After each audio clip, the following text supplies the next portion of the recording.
Ay na nga guys, naisipan ko magluto ng gulay naman ngayon at pinakbet kasi araw-araw na lang karne ang inuulam ko. Kaya ayan o, nagigisa na ako ng bawang sibuyas. Syempre kamatis nilagay ko na yan. Syempre after ka ng kamatis, ayan halu-haluin lang natin. Tapos ilagay na natin yung karne dyan guys. Ayan o, mekos-mekos lang yan guys. Ayan o.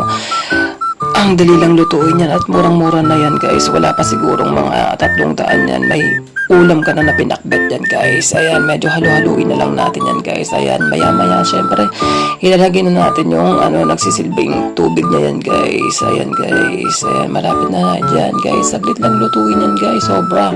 Wala pang isang oras. May ulam ka na. May gulay ka na. May pinakbet ka na. Ayan. Tapos ilalagay na natin yung tubig dyan, officious guys. Ayan, bagong ang tawag dyan guys. Yan yung panpalasa guys dyan. Tapos lagyan lang natin ng betchin para lumasa at tumamis yung lasa. Tapos ayun, lagyan na natin yung gulay. Yan o, ang bilis diba guys.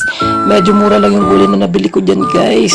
20 pesos lang yan guys. Sama-sama yan na yung kalabasa, sitaw, okra. Sayang nga lang at walang nakalagay dyan na ampalaya. Tapos ayan o, luto na o, ayan o. Ayan, umuusok pa guys o. Ang sarap guys. Naamoy nyo ba? Ayan o. Diba ang sarap rin guys. Thanks for watching guys. Follow na lang for more info.